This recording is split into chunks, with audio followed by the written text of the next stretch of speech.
Baik, Masya Allah, masih di Damai Indonesiaku dengan tema yang sangat menarik sekali, kesurupan menurut perspektif Islam. Nah, kita akan membedah lebih dalam lagi. Kali ini kita akan persilahkan Syekhuna Syekh Ahmad Al-Misri, yang kebetulan beliau adalah pembina praktisi atau pembina para peruqyah syariah di Indonesia. Begitu ya, Syekh ya? Oke, tafadhal Syekhuna. Assalamualaikum warahmatullahi wabarakatuh. Innal hamdalillah nahmaduhu wa nasta'inu bihi wa nastaghfiruhu wa nastahdi. Na'udzu billahi ta'ala min shururi anfusina wa sayyiati a'malina. Man yahdihillahu fala mudilla lahu wa man yudlil fala hadiya lahu. Asyhadu an la ilaha illallah wahdahu la syarika lahu. Asyhadu anna Muhammadan 'abduhu wa rasuluh. Allahumma shalli wa sallim wa barik alaihi wa alihi wa ashabihi wa man tabi'ahum bi ihsanin ila yaumiddin wa alaina ma'ahum bi rahmatika arhamar rahimin. Para guru-guru yang saya muliakan, para jamaah yang hadir, para pemirsa TV One dimanapun Anda berada, uhibbukum jami'an fillah, saya mencintai kalian semua karena Allah. Semoga Allah senantiasa mempertemukan kita di dunia dalam taat dan di akhirat di surganya Allah Subhanahu wa taala. Senang sekali bisa memandang wajah-wajah penghuni surganya Allah. Semoga Allah sebagaimana bertemukan kita di dunia dalam majelis ilmu, Allah bertemukan kita kembali di dalam surganya Allah Subhanahu wa taala. Para jemaah yang dimuliakan Allah, kita menyikapi sebuah peristiwa atau kejadian yang sedang viral. Kejadian terhadap pembunuhan. Poin pertama adalah apabila orang meninggal dunia, dia sudah masuk di alam barzakh, berarti dia berpindah alam. Karena kita mengalami beberapa pindahan alam. Dari alam dzar, alam ruh, alam rahim, alam dunia, alam barzakh, kemudian alam akhirat. Orang yang masuk alam barzakh tidak akan kembali ke dunia lagi. Masing-masing poin yang saya sampaikan itu berdasarkan dalil yang sahih dari hadis Nabi atau dari Al-Quranul Karim. Ayah daripada Jabir bin Abdullah, beliau ikut berperang di salah satu perang bersama Rasulullah. Dan Allah Subhanahu wa taala bertanya kepada ayah dari Jabir, apa yang kau inginkan? Minta aku berikan. Kata beliau, saya ingin kembali ke dunia, berjihad, kemudian aku dibunuh, lalu aku ingin kembali lagi. Bayangkan saking besar pahala yang dia temukan. Maka Allah Subhanahu wa taala katakan, aku tidak bisa memberikan hal demikian karena sudah menjadi ketentuan dan takdir Allah Jalla Jalaluhu. Jelas? Jadi orang yang sudah masuk alam barzakh tidak bisa kembali rohnya ke dunia lagi, betul? Yang berhak kembali rohnya lagi untuk menyelesaikan perdebatan yang terjadi atau fitnah antara para sahabat, Rasulullah yang pertama. Karena sesudah zaman Nabi pernah terjadi fitnah antara para sahabat. Dan Rasulullah SAW itu berhak kembali lagi, tapi tidak dikembalikan oleh Allah. Dan Allah sudah memutuskan hal demikian di dalam surat Al-Mu'minun. Ayat 99, 100 dan seterusnya. Allah Subhanahu wa taala menjelaskan dalam ayat tersebut bahwa orang yang sudah masuk ke alam barzakh tidak akan kembali dalam alam dunia. Dan ini menjadi akidah umat Islam, Ahlussunnah wal Jamaah. Jangan mengambil akidah kita dari potongan video, dari jurnal, dari Facebook, dari Google, tapi kita ngambil akidah kita dari Al-Quran dan hadis Rasulullah yang sahih. Jelas? Berarti itu roh tidak ada, tidak kembali di dunia lagi. Terus siapa yang merasuki perempuan tersebut sehingga dia bercerita tentang sebuah kejadian yang kita tidak menyaksikan? Dan kalau betul terjadi atau betul-betul cerita itu betul-betul terbukti, siapa yang memasuki? Pertama, wanita yang dirasuki tersebut berarti dalam keadaan sakit, betul? Orang sakit itu ditinggalkan, didengarkan, atau diberi obat. Diobati, betul kan? Berarti kalau ada yang sedang sakit diapain? Diobati. Orang jangan dengar tangisannya, kesedihannya. Sakit apa? Sakit perut. Sakit apa? Sakit perut. Sakit apa? Kok ditanya terus kapan diobati gitu loh. Betul?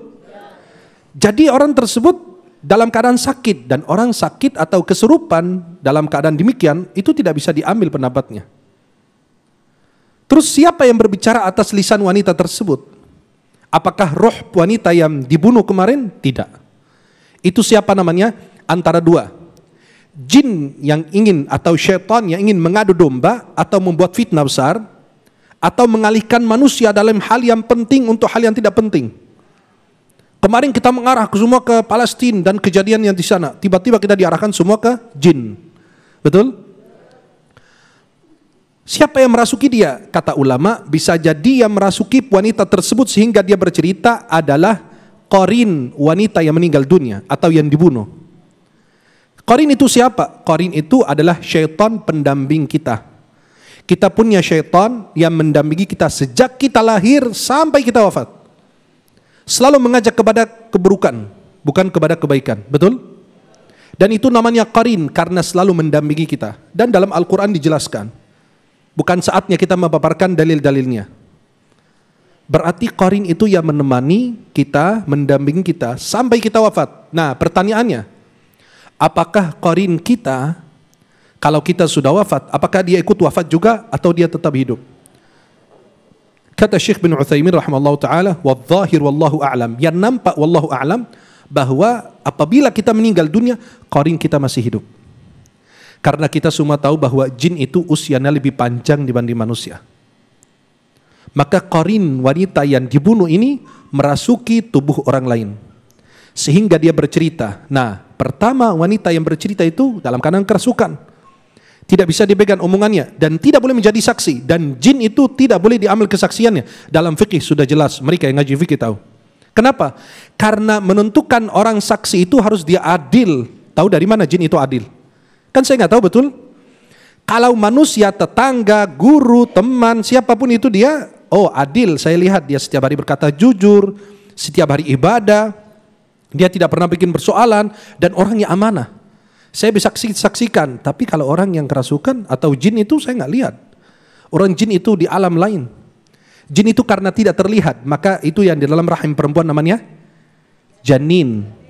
Namanya apa? Janin, karena tidak terlihat, dia tertutup. Maka demikian jin.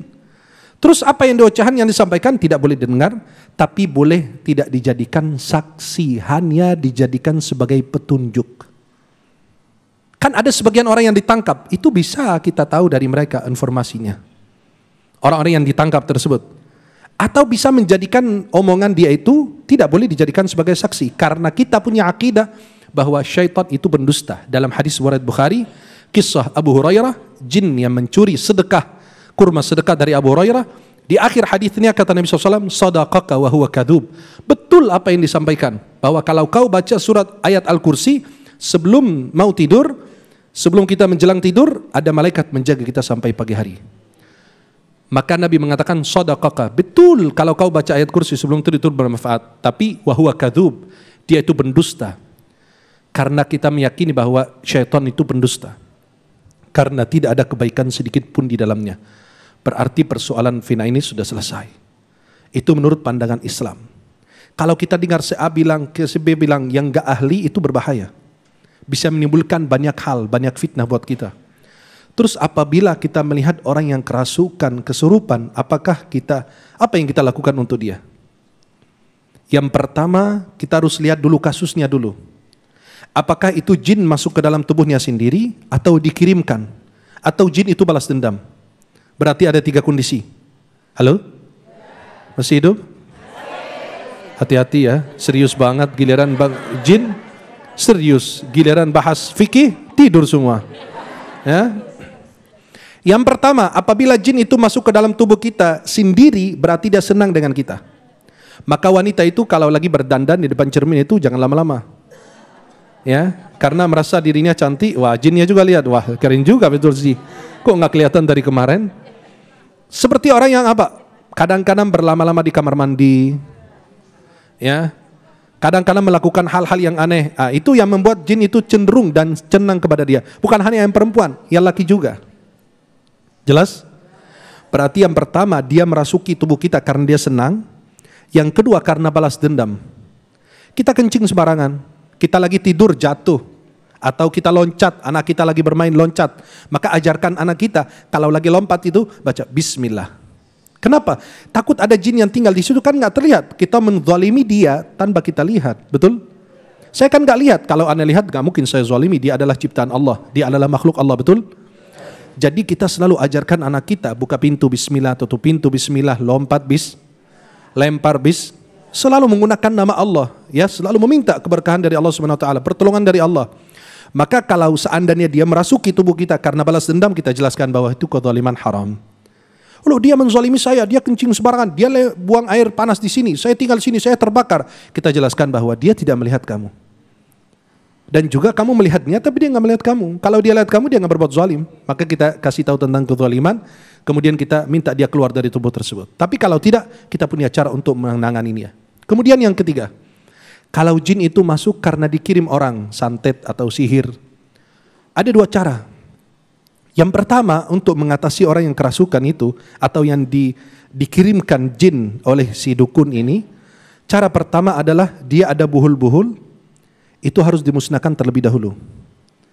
Kalau ada dari bagian rambutnya, sekarang kan gini, untuk buat sihir itu kan gampang. Halo? Wah, lirik kanan kiri ini. Kalau ada buhul-buhul yang ini dulu harus ambil dari rambutnya, pakaian yang masih ada bau keringatnya yang belum dicuci, itu yang bisa gunakan. Tapi sekarang dengan apa? Foto. Maka jangan sering posting foto sembarangan. Kenapa? Ya bisa di screenshot orang, tiba-tiba di apa-apain, kita nggak tahu, Allahu alam. Berarti kita tidak boleh bergerak, tapi selalu betul-betul meruqyah diri kita sendiri, melakukan hal-hal yang dianjurkan dalam Islam. Maka apabila dikirimkan itu pertama yang dimusnahkan buhul-buhulnya, insya Allah itu langsung hilang sihirnya. Atau yang kedua itu dengan meruqyah dia.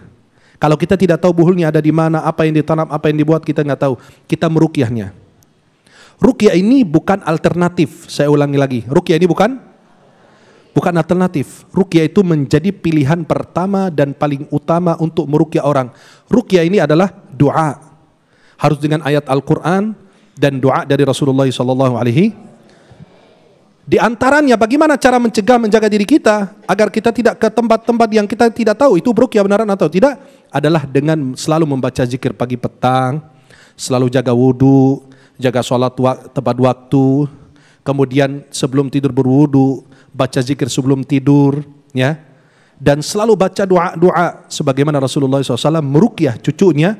Dalam hadis Sahih Bukhari, Nabi meruqyah cucunya Al Hasan dan Husain, dan beliau mengatakan beginilah Nabi Ibrahim meruqyah anaknya Ismail dan Ishak dengan u'idzukuma bikalimatillahi tammah min kulli syaitanin wa hammah wa min kulli ainin, terutama ayat Al-Kursi. Ayat Al-Kursi ini sangat luar biasa, senjata besar untuk orang beriman. Maka ruqyah ini adalah selalu mendoakan kita. Ruqyah diri kita sendiri, ruqyah mandiri itu lebih diutamakan dibanding kita diruqyah orang. Boleh kita diruqyah orang, tapi sesudah meruqyah diri sendiri. Kalau tidak sanggup, boleh kita diruqyah sama orang lain. Semoga bermanfaat. Wallahu taala a'lam wa a'lam bissawab. Amin, amin ya rabbal alamin. Terima kasih Syekhuna, jazakumullah ahsanul jaza. Kayaknya pada tegang semua ini. Lirik kanan, lirik kiri, siapa nih kira-kira yang bergejala? Atau sudah merasakan bulu kuduk mulai merinding? Baik, Masya Allah, kita ada 2 segmen di sesi tanya jawab. Kita akan lebih dalam lagi membahas tema ini, yang menarik ini, bagaimana kesurupan dalam perspektif Islam. Atau barangkali di antara jamaah ada yang punya pengalaman kesurupan atau tetangganya. Dan mungkin nanti bisa dibahas bersama guru-guru kita. Tetaplah bersama kami di Damai Indonesiaku.